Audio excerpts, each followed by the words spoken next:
SCP-280, Eyes in the Dark.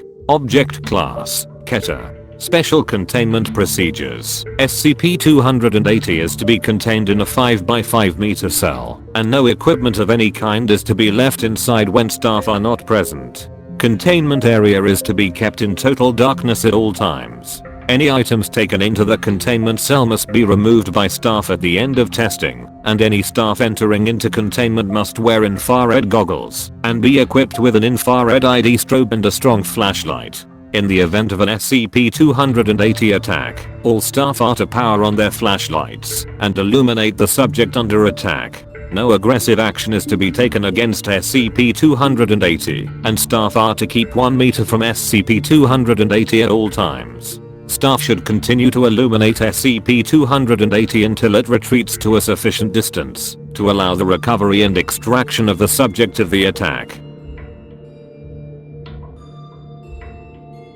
Description: SCP-280 is a black human-shaped mass with two large white eyes on the head and 2 hands with very long and thin fingers. No feet or legs are visible, as the lower portion of the body appears to fade away several centimeters from the ground. SCP-280 appears to be wholly composed of matter that can gain or lose corporeal form. This matter is very black, with only the eyes showing any other color, and when changing to a non-corporeal form, looks much like smoke. The eyes are non-functioning, and appear only when SCP-280 is retreating, appearing to be used like eye spots on some insects. SCP-280 is very strong, and has been observed pulling apart steel with its hands, showing no sign of stress. SCP-280 moves with a gliding motion, with its hands extended, described as a sleepwalker pose by observers. SCP-280 will move slowly towards any human beings, and attempt to attack them.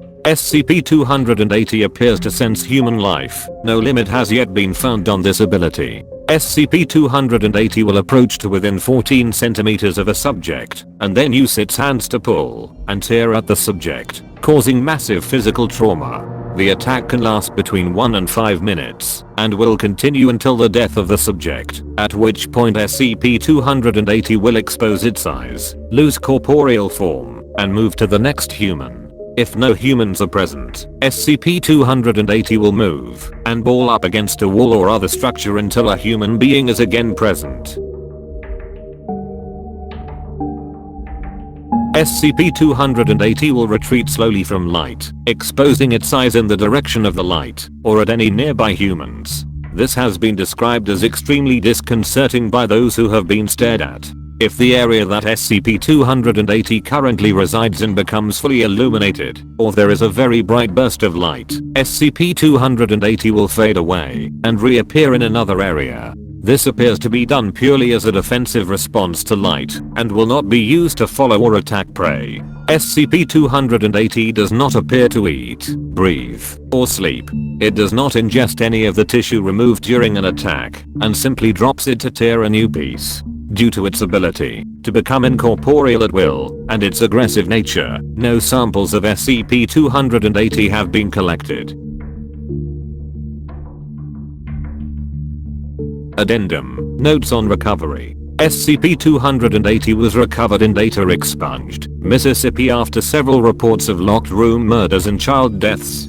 All were reported as being extremely vicious, and victims were horribly mangled. The Foundation became involved after a family of 5 was murdered in their home. A survivor was found in the basement, 9-year-old David Data expunged, who had come over for a sleepover. He was found in an advanced state of shock, holding a flashlight and unresponsive to outside stimulus. During an investigation of the basement, an officer was attacked and badly mutilated. His statement attracted the interest of Foundation agents. During recovery, SCP-280 was temporarily lost due to its ability to teleport when exposed to high levels of light. It was also observed that SCP-280 is frequently discounted as a shadow when seen in the dark, or dismissed as clothing, hair, or another object when accidentally touched in the dark. When tracking a subject, SCP-280 will remain incorporeal until the moment of attack, causing some to walk very close to or through SCP-280.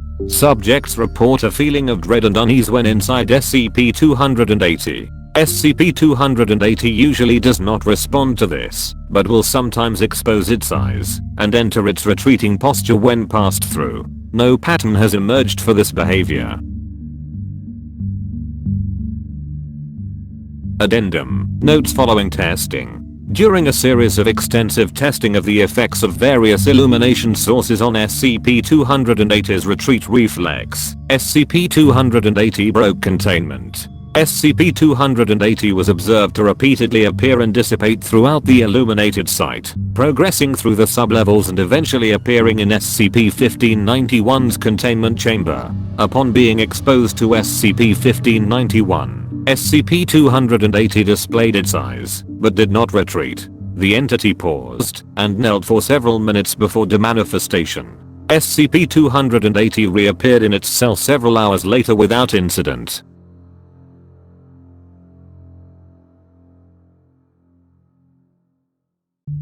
End of file.